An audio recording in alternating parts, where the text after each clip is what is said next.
Good evening, everyone. Thank you for joining us here tonight.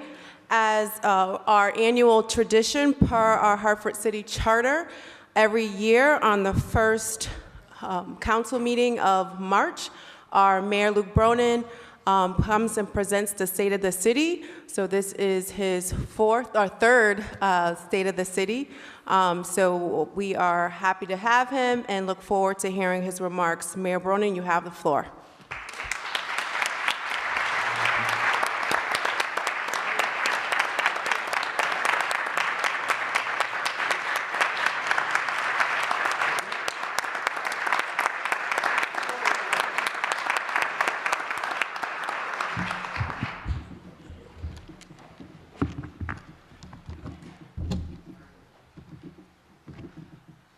Good evening. Council President Thames, members of the Court of Common Council, Treasurer Cloud, Clerk Bazzano, members of our delegation to the General Assembly, Superintendent Torres Rodriguez, the members of our Board of Education, our department heads, and to our incredible public servants who serve in every department every day, to the residents of our great city, to Sarah and Luna. Good evening. It is an honor to serve with you, and it is an honor to serve for you. Thanks to the partnerships we've built together, the state of our city is stronger than it has been in decades, but we have much more work to do. 3 years ago, I stood in this chamber and described our budget crisis. I'll never forget what it felt like to stand here and tell the full reality about where we were. It's easy to forget just how dangerous that crisis was. It was not clear at that time that there was any path other than bankruptcy that would allow our city to avoid catastrophic collapse of services. We were direct and honest about what we faced. We prepared for all possibilities, and where there seemed to be no way, we made a way together. We made a plan, and we've stuck to that plan. And because of that, we're on track to finish this year not only on budget, but able to set money aside to fund vital future capital investment and begin rebuilding our reserves.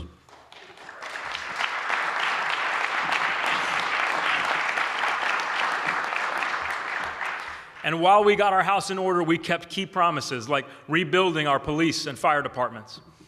With the class that starts this month, we will have hired over 100 police officers, half of whom are Black or Hispanic. In our fire department, we hired 125 new firefighters, more than 2/3 of whom are Black or Hispanic.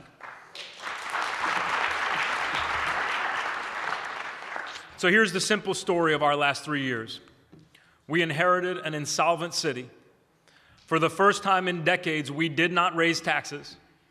We did not accumulate debt. We protected services. We staffed our public safety teams. We laid a foundation that should have been laid years ago.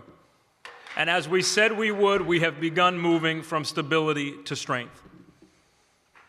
Now, tonight I want to talk a little bit about what strength means for Hartford and about what challenges we have to tackle next. What does strength mean? It means economic development citywide.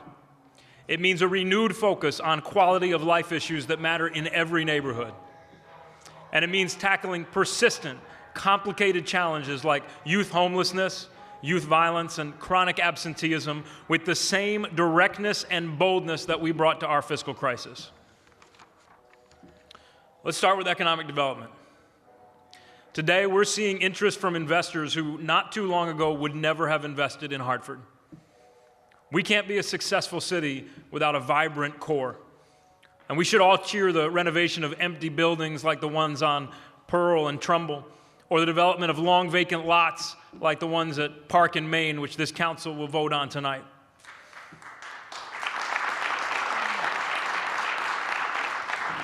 And we should all recognize the power of our rapidly growing innovation ecosystem. It didn't exist 2 years ago. Today, it includes an InsurTech accelerator, an advanced manufacturing accelerator, Stanley Black & Decker's innovation team, Upward Hartford, Reset, Makerspace CT, Infosys, Nassau Reimagined, Think Synergy, and soon a digital health accelerator. The momentum that's building an innovation ecosystem may be the difference between a Hartford whose economy is stuck in the past and a Hartford that plays a major part in the economic and industrial transformations of the 21st century. But we also cannot be a successful city without strong neighborhoods. And if you look around Hartford today, you'll see more neighborhood economic development than at any time in recent memory. In North Hartford, projects that have been stalled for decades are underway. The Albany Avenue Streetscape, Bowles Park, Westbrook Village, Weaver High School, those projects sat on the shelf for years. We're getting them done.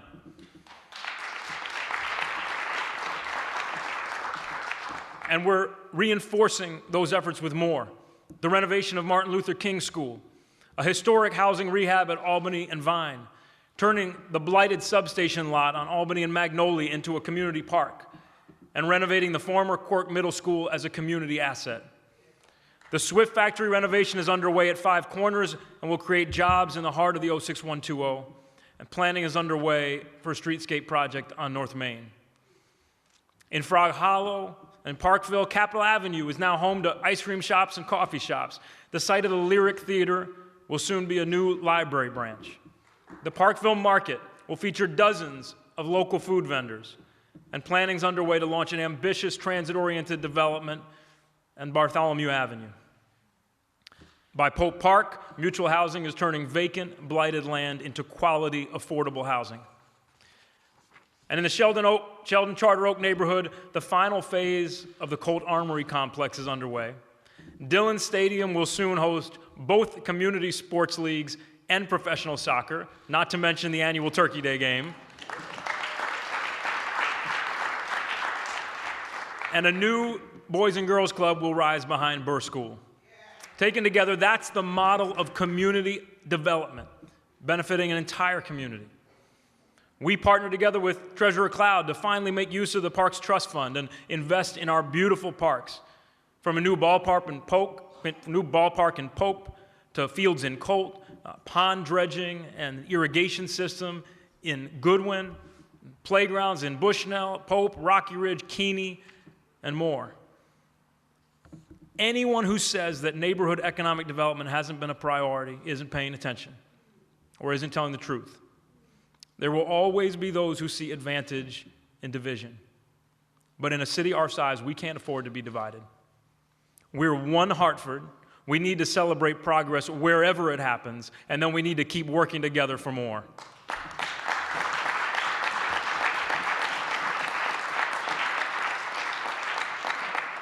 And there is much more progress we need to make. We're seeing more neighborhood investment than we have in a long time, but we have neighborhoods that have suffered from generations of disinvestment and neglect. That neglect takes many forms. We've seen some of the most outrageous neglect of all in housing subsidized by the U.S. Department of Housing and Urban Development, or HUD. In Hartford and around the country, the federal government has allowed slumlords to enrich themselves with taxpayer dollars. I've walked with residents through dozens of these units in Hartford, with windows that won't close, with showers where you can see through the ceiling to the bathrooms above, with young children suffering from painful skin conditions because of the mold that just gets painted over by the landlord when the residents complain. Our residents, working with the Christian Activities Council, raised their voices and won vouchers to secure better housing, but more than that, their activism has forced HUD and Secretary Carson personally to confront the failures of its inspection regime nationwide. We will continue to work side by side with residents and with the Christian Activities Council. We will continue to be aggressive with our own inspections. We will use every tool we have to hold both HUD and the landlords accountable for fulfilling their basic responsibility of providing safe, quality, affordable housing. And we will fight to make sure that those buildings don't sit vacant and deteriorating, but that they're either renovated in a way that respects our community, or they're demolished to make way for something new. As much as we focused on getting buildings built and renovated, the strength of our neighborhoods depends just as much on basic, everyday quality of life. And here the truth is that our record is mixed. In some areas, we've made real progress. In others, we have to do much better. We've made it a priority to tackle blight, and our blight remediation team has gotten us on pace to get 100 properties fixed up every year. But we want to do more, faster, now that our land bank is set to begin work this summer. In a few weeks, we'll conduct the first tax deed sale of unoccupied properties in years, helping to get those properties into productive hands. Through our police department's creative enforcement and awareness efforts, we made a big dent last year in the number of ATVs and dirt bikes that were terrorizing our streets and our parks. We'll work to sustain that progress this year. On illegal dumping, we've used cameras and partnered with residents, and we've made multiple arrests. We're working on other cases right now. The message is clear. If you dump on Hartford, get ready to be arrested and prosecuted.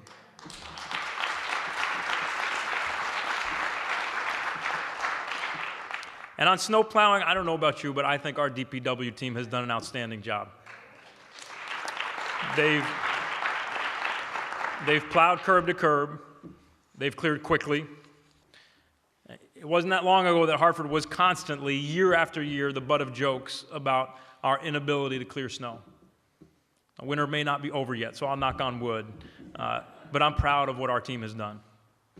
Now, we still have more work to do to make sure property owners are clearing their sidewalks. And tonight we're submitting an ordinance change that gives our DPW team power to enforce our sidewalk clearing rules. With the winter winding down, our team will turn their attention to the potholes that have proliferated this winter here and everywhere. We know there's a lot. We know they're big, and we're going to do our best to get them fixed. Like many cities, we've seen an increase in rodents. There's a lot of reasons for it, from climate to construction, but here we have to do more.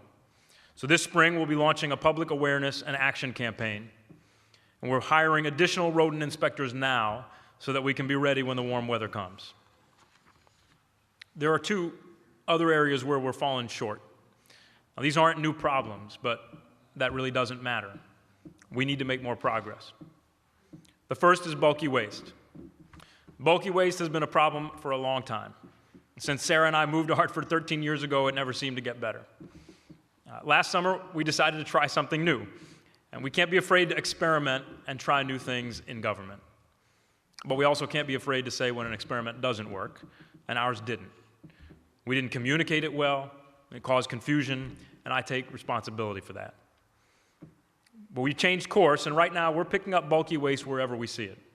But we're also still knocking on doors and reminding people about the new appointment system. And we're getting more and more appointments, and we've gotten great feedback from those who've scheduled pickups. It's efficient, it's easy, and it gets done quick. So we ask all of you to help us by continuing to spread the word and by reporting bulky waste anytime you see it. You can do it in just a few seconds on the 311 app. But here's our pledge to you.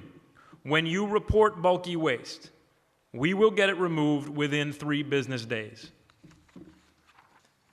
The second area where we are determined to do better is litter. This summer, we plan to kick off an anti-litter campaign partnering with NRZs, with schools, with our Youth Service Corps, with anyone who's willing. But it will only work if we all come together and hold each other, friends, family, customers, strangers, to a different set of expectations about how we treat this city that we all love. In the year ahead, we're going to focus relentlessly on those basic quality of life issues. There's no such thing as small stuff. It all matters.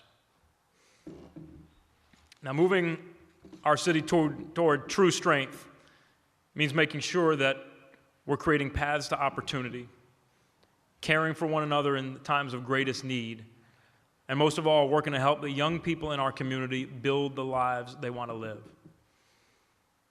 We said we'd open a reentry welcome center right here in City Hall, and we did. It served over 250 individuals in just the first 6 months. We said we'd build a Youth Service Corps, and we did.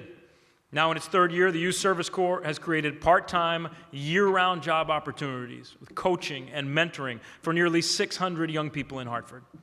And it's helped many of those core members find full-time employment and move forward with their education. This summer, 100 more young people in our city will have the chance to work with President Obama's foundation as part of the Community Leadership Corps, launched in only 2 places this year, Chicago and Hartford.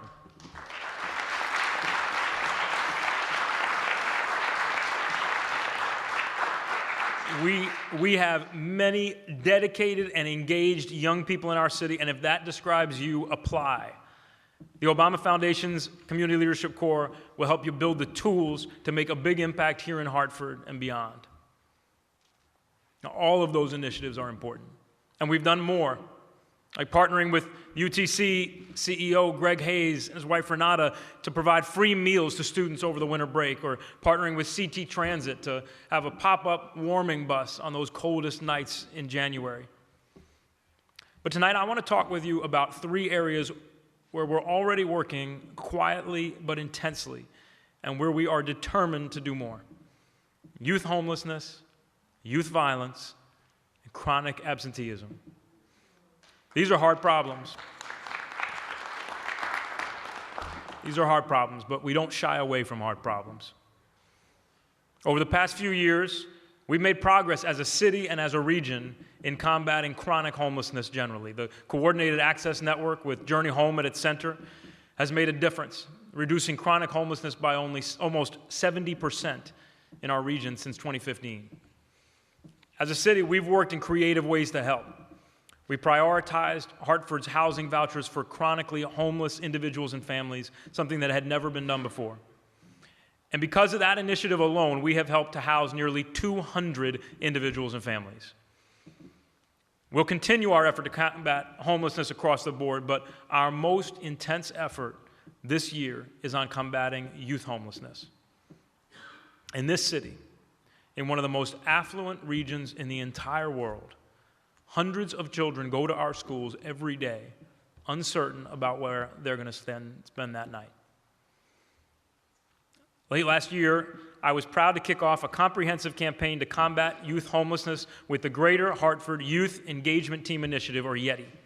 It's a coalition of social service agencies, government agencies, and other stakeholders aiming to make youth homelessness rare, brief, and non-recurring.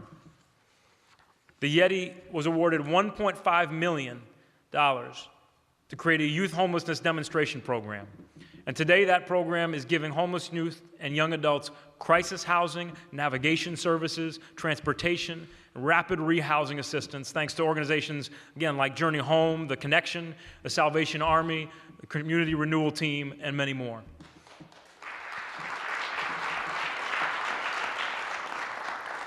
We've also secured vouchers under the federal Family Unification Program to help us house families with children at risk of being separated because of homelessness, as well as young people formerly in the state's foster care system.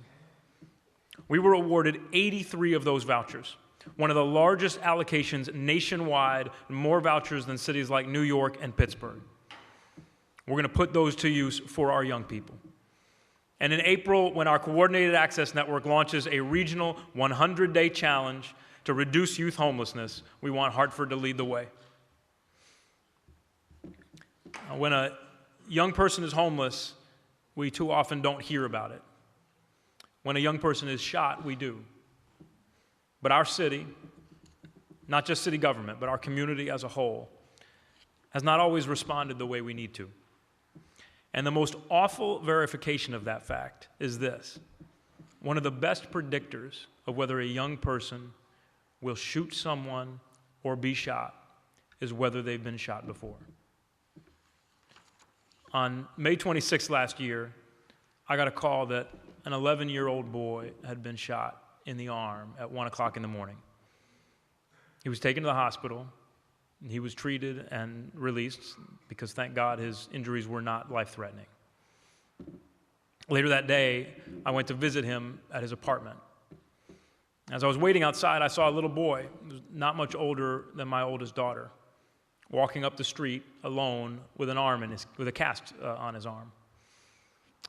I asked him if he was the young man I'd been looking for, and the answer was yes. I spent that morning talking with him and his family. And I asked my team to stay connected to this young man to make sure he was getting the support he needed. For my administration, this child's experience became both an illustration of what was lacking and an urgent call to action. The problem wasn't the lack of organizations or agencies, and it wasn't even that the agencies weren't coordinating with each other, which we know happens all too often. The problem was the complete lack of a formalized, rapid, and sustained response from all stakeholders to an 11-year-old who had been shot. In the weeks and months after that young man was shot, we convened local violence interrupters, state agencies, schools, the Hartford Police Department regularly to look back at shootings involving Hartford youth. Over the course of those meetings, we developed a plan to reduce the likelihood that a young person would end up in the same situation again. Today, within 24 hours of a young person's involvement in violence, our Youth Violence Prevention Working Group comes together to assess and develop a coordinated approach to best connect the victims, their families, their friends with immediate support, including mental health services, housing and relocation, and access to youth programming. Our rapid response protocol is coordinated, immediate, and it addresses the unmet needs of the victim, their family, and the community to reduce the likelihood of future violence.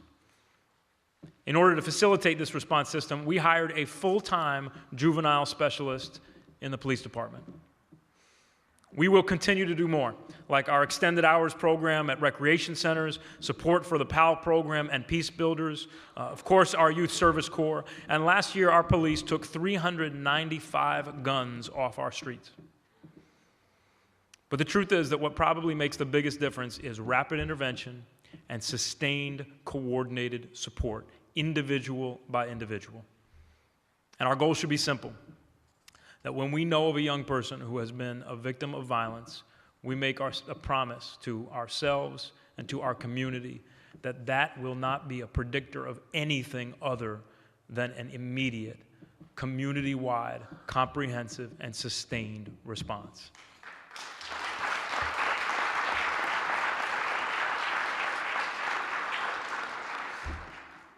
Youth homelessness and youth violence are awful, traumatic experiences that too many young people in our city face. But there's another issue that affects a far greater number of young people in Hartford, and it too can lead to dreams deferred and lost. Almost half of the children in our city are either chronically absent from school or they're at risk of becoming chronically absent. Let that sink in. Nearly 1 out of 2 students in our schools are chronically absent or awfully close to being chronically absent. It starts early. 1 of 3 kindergartners is missing more than 10% of the school year. And between 8th and 9th grade, the attendance drops off dramatically. Over the past year, Superintendent Torres Rodriguez and I have worked closely together on chronic absenteeism. She's laid out a strong plan, including partnering with Attendance Works, a nationally recognized organization, to put in place a wide range of strategies to re-engage our students. The causes of absenteeism are many and complicated. Like all of you, I've taught with a lot of students who've disengaged from school. And it's for a lot of reasons, for health reasons, for transportation, or because they just feel too far behind already. The superintendent told me of 2 brothers who alternate school each year so that the other one can stay home with their siblings. So issues like that can't be solved within the walls of the school alone. That's why we've refocused the mission of Hartford's Opportunity Youth Collaborative, a coalition of 40 youth providers, to be the school's external partner in this work. And I've asked our Department of Children, Families, Youth, and Recreation to make combating chronic absenteeism in partnership with our school system their #1 priority. And we need to make sure that priority is reflected in our budget. Governor Lamont's proposed budget increases funding for alliance districts like Hartford, but cities are explicitly allowed to keep half of that increase to defray city costs rather than passing it along to the Board of Education. We shouldn't do that. I propose that we pass all of that increase through to the Board of Education. But more than that, I propose that we earmark half of that increase for initiatives that will help reduce chronic absenteeism, whether investing in the expansion of our community school model or funding additional attendance specialists, and we'll do that in partnership with the superintendent and her team. And finally, I appeal to the entire community. If you work in a business and you see kids out of school during the day, ask them why. If your neighbor's kids are not at school when your neighbor's at work, talk with them about it. All of us have to shoulder up, side by side. This is our responsibility together as a community, and it may be the single most important thing we do. As I've said, we've done a lot and we have a lot more to do. But before we close, I want to address an issue that needs to be addressed.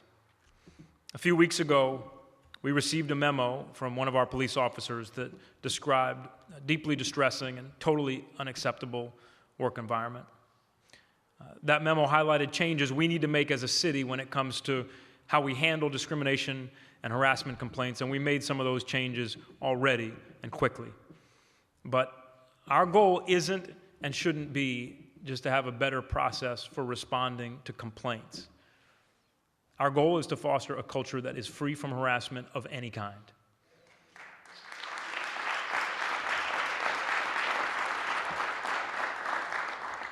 Where colleagues don't tolerate it in each other, where supervisors don't tolerate it on their teams, and where nobody accepts it when they hear it. That's what zero tolerance means.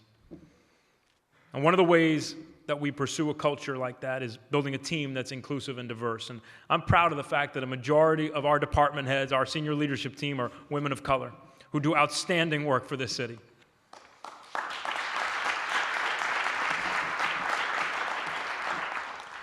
But clearly we need to do more, and part of that is listening. Just before coming over here, I met again with our LGBTQ+ commission. And tomorrow evening, some of our department heads will be meeting again with our Women's Commission to talk about the changes we've made, about the steps we plan to take, and to hear their ideas and feedback. We're committed to building a work environment in every department that is welcoming, and where no matter what you look like or how you identify, you feel respected and valued. With respect to the police department specifically, pending feedback from our LGBTQ+ commission and Women's Commission, Chief Rosado plans to engage a national organization to conduct a thorough review of culture and climate in our department, and that's the right thing to do. Transparency means never being afraid to shine a light on our faults and acknowledge where we fall short. That's how we've approached all of our challenges, and that's how we'll approach any that come before us, including this one.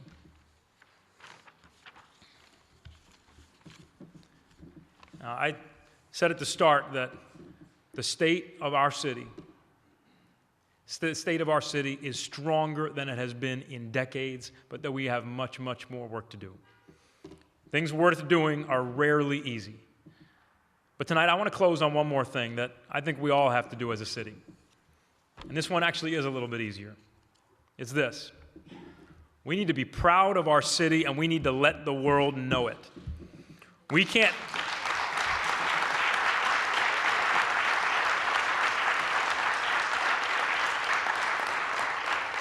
cannot hesitate to let the world know how far we've come or the size and audacity of our vision. Because I'll stack Hartford up against any small city in this country. Our grit, our culture, our spirit, our arts, our innovation, our determination, our talent. A couple of weeks ago, Makerspace CT began the final phase of construction. And they launched it with a motto, "What will you make?" And last year, a local marketing group ran a digital marketing campaign around the theme, "Make Hartford Yours." I love those. I love them both. And I love them both together because they highlight so much about what is beautiful and true in our city and about the moment we're at today. In Hartford, people are making things every day, making amazing food, making amazing art, making new spaces, making new businesses, making technological advancements that are at the leading edge of the fourth industrial revolution, making opportunities, sometimes making a way where it feels like there is no way. And this is a city that you can make your own. We've got the arts and the culture and the activity of a city much bigger than us. But we're also small enough that you can become a part of the fabric of this city and shape it. And so whether you live in Hartford or near Hartford or far away from Hartford right now, come join us in making a new future for this historic city. Make Hartford yours. And whether your family's been here for generations or you came for work a decade ago, or you're a refugee, or you came 2 years ago leaving behind the devastation of a hurricane, this city is yours. Fight for it. Work for it. Help reimagine and remake it. But don't ever doubt it and don't ever count it out. We're a city that fights when we're down. We're a city that fights when we're down, and we fight for those who are down. We're a city that stands together. We're the strong heart of our region and the proud capital of this great state. And right now, we're a city with the chance to cast off the malaise and the stagnation and the doubt that has plagued Hartford for too damn long. We fought hard to get momentum, and we've got it. We are not going to slow down. We are not going to stop, and we are not going to go back, because we are just getting started. God bless you all. May God bless the great city of Hartford.